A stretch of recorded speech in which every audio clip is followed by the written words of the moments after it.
Welcome to Nanak classes. दोस्तों, Nanak classes के YouTube channel पे आपका स्वागत है। आज है 27 जनवरी और 27 जनवरी 2025 के जितने भी most important Rajasthan current affairs के क्वेश्चन बनते हैं आज हम उनका डिस्कस करेंगे। पूरा वीडियो ध्यान से देखना और लास्ट में मैं आपसे क्वेश्चन पूछूंगा जिनके जवाब आपको कमेंट बॉक्स में देने हैं। आज हम पढ़ेंगे उदयपुर में राज्य स्तरीय गणतंत्र दिवस का आयोजन 2025 में राजस्थान से पद्मश्री से सम्मानित व्यक्ति और उदयपुर को यूनेस्को वेटलैंड सिटीज का दर्जा। पूरी विस्तृत चर्चा करेंगे। रोज इस समय आपको ये क्लास मिलती है, संडे के दिन वीकली और फिर मंथली क्लास मिल जाती है और राजस्थान डेली सुजय सार आपको पढ़ाया जाता है। तो करें स्टार्ट आज की क्लास। सभी प्यारे साथियों को प्यार भरा नमस्कार, गुड मॉर्निंग। एक बार सेशन को शेयर कर दो, वीडियो को लाइक कर दो। अगर आप चैनल पे नए हैं तो इसको सब्सक्राइब कर लो ताकि आपके पास निरंतर क्लास का नोटिफिकेशन पहुंचता रहे। ये class RPSC first grade, second grade, college lecturer, REET, LSA, PTI, library, Rajasthan के ऑल एग्जाम के लिए इंपॉर्टेंट रहेगी। सबसे पहले हमने 25 जनवरी को क्या पढ़ा था उसका रिवीजन करते हैं, क्योंकि कल 26 जनवरी के दिन संडे था, आपको वीकली क्लास मिली थी। 23 जनवरी 2025 को राजस्थान हाईकोर्ट में 3 नए न्यायाधीशों की नियुक्ति हुई है, तो कुल न्यायाधीश मुख्य न्यायाधीश सहित 34 हो गए। राज्य सरकार द्वारा खेमराज कमेटी का गठन किस उद्देश्य से किया गया था? राज्य कर्मियों की वेतन विसंगति और पदोन्नति मामलों के समाधान के लिए। मुखबिर योजना के तहत भ्रूण लिंग परीक्षण की सूचना देने पर अधिकतम कितना इनाम दिया जाता है? तो अधिकतम 3 लाख रुपए। हाल ही में राजस्थान के किन जिलों में खनिज ब्लॉक्स की ई नीलामी हेतु अधिसूचना जारी की गई? कोटा, जैसलमेर और सवाईमाधोपुर की खनन क्षेत्र है। और मुख्यमंत्री द्वारा कितने जिलों को बाढ़ और ओलावृष्टि प्रभावित घोषित किया गया? 21 जिले। ये क्वेश्चन हमने पढ़े थे। इसकी क्विज आपको Telegram Nanak classes Shiv sir पर क्विज भी मिल जाती है और वन लाइनर पीडीएफ भी प्राप्त हो जाती है। इसके अलावा टेस्ट तो आपको पता ही है, नानक क्लासेस 3 in 1 में daily test, weekly test, monthly video और करंट अफेयर्स 2024 का फ्री 1 साल की वैलिडिटी के साथ, यानी 1 जनवरी से 31 दिसंबर का। उसी प्रकार राष्ट्रीय अंतरराष्ट्रीय प्रताप क्लासेस पे मिलता है। करें स्टार्ट आज की क्लास। आज का पहला प्रश्न, 2025 में राजस्थान से पद्मश्री से सम्मानित किसे नहीं किया गया? वेरी वेरी इंपॉर्टेंट है, वेरी तो इंपॉर्टेंट है ही। हर पेपर में एक प्रश्न आएगा, हर पेपर में प्रश्न आएगा, रिपीट बार बार होता। आज इसकी पूरी डिटेल पढ़ लो। 2025 में राजस्थान से पद्मश्री से सम्मानित किसे नहीं किया गया? बैतूल बेगम कला के क्षेत्र में जयपुर को किया गया। बैजनाथ महाराज अध्यात्मवाद लक्ष्मणगढ़ सीकर के हैं, उन्हें सम्मानित किया गया। सीन काप निजाम शिव किशन बिसा इनका दूसरा नाम, जोधपुर के हैं, इन्हें सम्मानित किया गया। उत्तर आ जाएगा जानकीलाल बांड बहरूपिया कला है भीलवाड़ा, इन्हें 2024 का मिला था। इन्हें 2024 का मिला था बहरूपिया कलाकार जानकीलाल बांड को। पिछली साल ये कितने मिले थे? 4 पद्मश्री मिले थे 5 प्रसिद्ध व्यक्तियों को।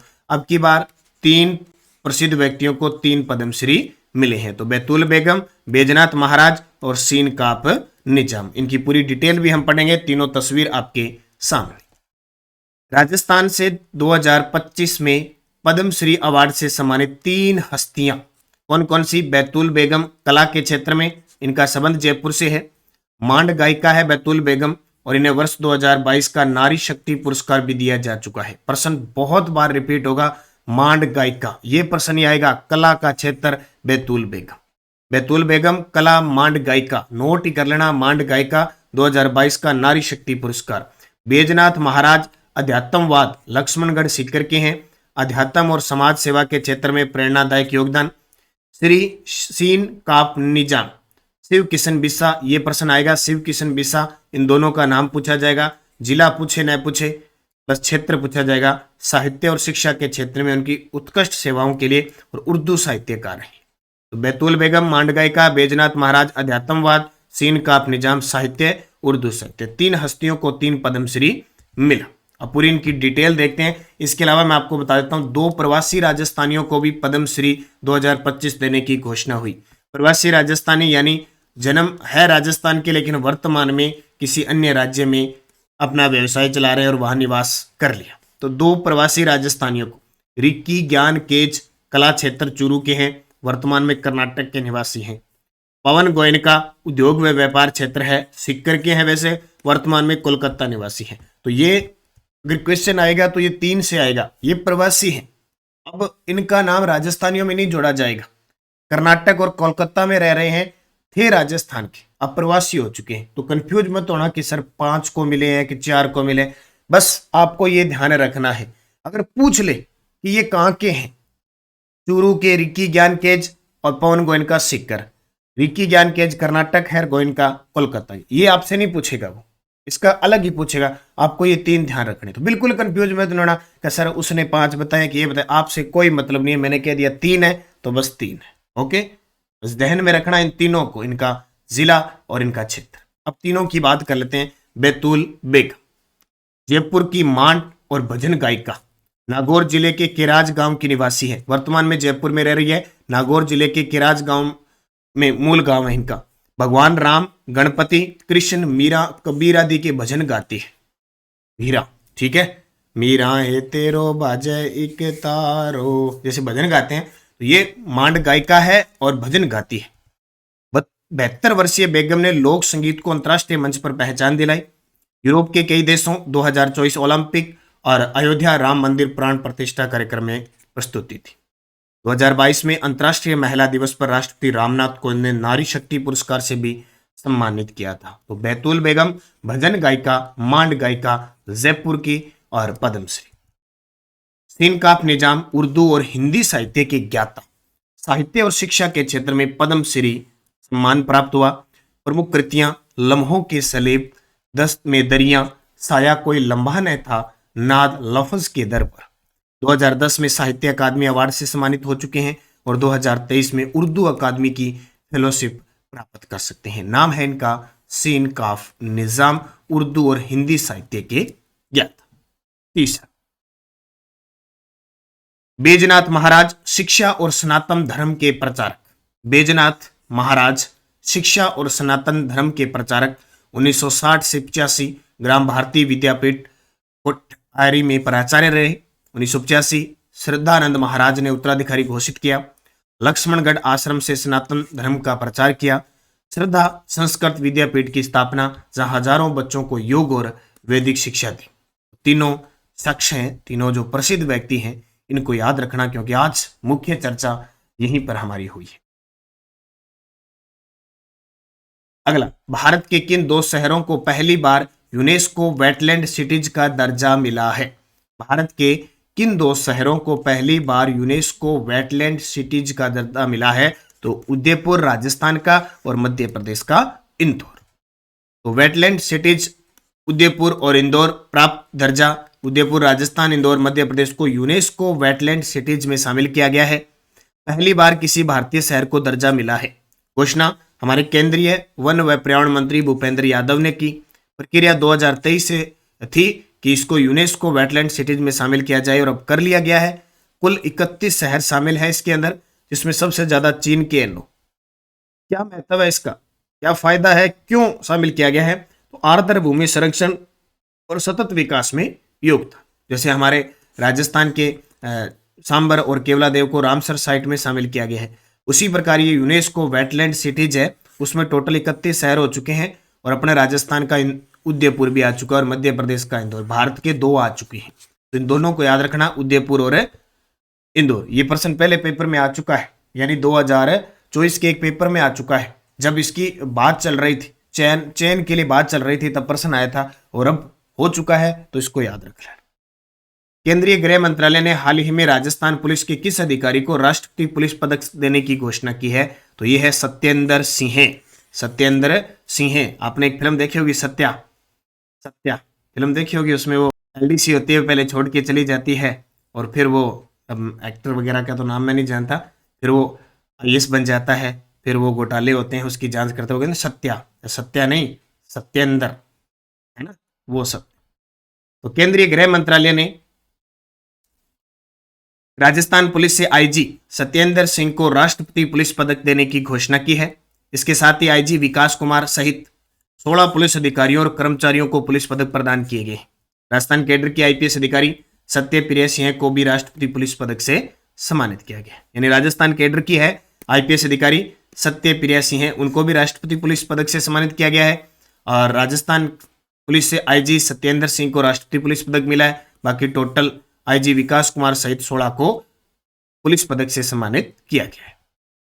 राज्यपाल हरिभाऊ किशनराव बागड़े ने गणतंत्र दिवस पर झंडारोहण किस जिले में किया? लो जी, अब की बार बाहर हुआ है, जयपुर से बाहर गणतंत्र दिवस का महोत्सव मनाया गया और ये कहाँ बनाया गया? उदयपुर के अंदर। हमने कौन सा 76वां गणतंत्र दिवस मनाया और इस विशेष अवसर पर आपको खूब सारी छूट दी गई थी, आपने फायदा उठाया। अब मेरे प्यारे साथियों, ऐसे नहीं कि आपने छंत्र 776 में ले लिया उसको छोड़ दिया। बार बार अभ्यास करना, टेस्ट सीरीज को कम से कम 3 से 4 बार करना, बार दोबारा दोबारा दोबारा दोबारा। और वीडियो कोर्स है, नोट्स बनाना, अच्छे तरीके से पढ़ना, मेहनत करना, बस लगना है 2025 में। तो राज्यपाल हरिभाऊ किशनराव बागड़े हमारे राजस्थान के 45वें राज्यपाल है। 31 जुलाई 2024 को इन्होंने शपथ ली थी, ये भी ध्यान रखना, महाराष्ट्र के हैं। और अब की बार क्या है कि 76वें गणतंत्र दिवस को हमने जयपुर की जगह उदयपुर में मनाया था। तो इनकी बात तो सीधी सी बात है, उदयपुर में बनाया तो राज्यपाल झंडारोहण उदयपुर में करेंगे। ये उदयपुर की 2 बातें हमने पढ़ ली। सुजस बुलेटिन, राज्यपाल ने आपनों राजस्थान को अग्रणी बनाने का आह्वान कर दिया। ये देखिए परेड में शामिल, ये झंडारोहण करते हुए और ये सांस्कृतिक प्रोग्राम देखते हुए। बाकी प्रदेश में हर्षोल्लास के साथ गणतंत्र दिवस बनाया, आपने भी बनाया, बूंदी खाई और खुआई भी होगी। दान स्कूलों में कुछ भामाशाहों के रूप में भी आपने काम किया होगा, शामिल भी होंगे अपने ग्रामीण क्षेत्र में। बढ़ चढ़कर भाग लीजिए। शिक्षा के क्षेत्र में जितना ज्ञान का प्रसार करोगे उतना वो बढ़ता जाएगा। टेलीग्राम ज्वाइन कर लो, नानक क्लासेज और नानक क्लासेज शिव सर, ताकि अपडेट पीडीएफ वगैरह सब आपको मिलती रहे। और बता देता हूं कि स्कूल व्याख्याता करंट अफेयर्स की विशेषांक हमारी पहुंच चुकी है। राष्ट्रीय, अंतर्राष्ट्रीय, राजस्थान, जो भी विद्यार्थी फर्स्ट ग्रेड की तैयारी कर रहा है, ईओआरओ की तैयारी कर रहा है, आरएस की तैयारी कर रहा है, ग्राम विकास अधिकारी पटवारी, ये पुस्तक सबके काम आएगी। यानी इसमें ये वो टॉपिक्स है जो ईओआरओ, ग्राम सेवक, पटवारी सब में काम आएंगे। और बाकी राजस्थान की करंट अफेयर्स है ही। तो ये दोनों ही पुस्तक बाजार में उपलब्ध है, आप ज्वाइन करें, मेहनत करें, निश्चित सफलता आपको मिलेगी। पिछले वीडियो का क्वेश्चन था 11वां राजस्थान इंटरनेशनल फिल्म फेस्टिवल रीप का आयोजन कहाँ होगा? तो कहाँ होगा? जोधपुर के अंदर। आप सभी का सही जवाब था। अब आपके लिए क्वेश्चन, मुखबिर योजना के तहत भ्रूण लिंग परीक्षण की सूचना देने पर अधिकतम कितना इनाम दिया जाता है? 1 लाख, 2 लाख, 3 लाख, 5 लाख। सही जवाब देना है। यस्डे डॉज, बीकानेर के पलाना में किस खनिज की निक्षेप है? तो सर्वश्रेष्ठ प्रकार का लिग्नाइट कोयला निकलता है। राजस्थान में लोकसभा की सीट है 25, और राज्यसभा की सीट कितनी है? राज्यसभा की सीट है 10। तो दोनों मिलाकर संसदीय सीट पूछे तो कितनी होगी? 35। राजस्थान में सर्वप्रथम पंचायती राज व्यवस्था कहां लागू की गई? नागौर में 1959 को, 2 अक्टूबर 1959। राजस्थान लोक सेवा गारंटी अधिनियम 2011 और राजस्थान लोक सेवा आयोग के सदस्यों का कार्यकाल 6 वर्ष या 62 वर्ष होता है। ये क्वेश्चन ईओआरओ के अंदर 2023 वाली भर्ती में आए हुए हैं। अब 5% और देखो, आरपीएससी ईओआरओ परीक्षा 2023। मत्स्य संघ के एकीकरण के साथ राजस्थान में बनने वाला पहला राज्य था। यानी मत्स्य संघ जो 18 मार्च 1948 को, उसमें 4 रियासतें कौन सी शामिल हुई थी? पृथ्वीराज तृतीय सभी चौहानों शासकों में सबसे प्रसिद्ध किस वर्ष की आयु में सिंहासन पर बैठे थे? आपू के परमार वंश का संस्थापक कौन था? बुंदी शैली, कोटा शैली, झालावाड़ उपशैली राजस्थानी चित्रकला को किस श्रेणी में वर्गीकृत किया गया है? पहाड़ में खुदाई के बाद एक 4000 साल पुरानी ताम्र पाषाण युग संस्कृति की खोज की गई, जिसे नामक एक टीले के नीचे दबा दिया गया था। 5 के जवाब आपको कमेंट बॉक्स में देने हैं।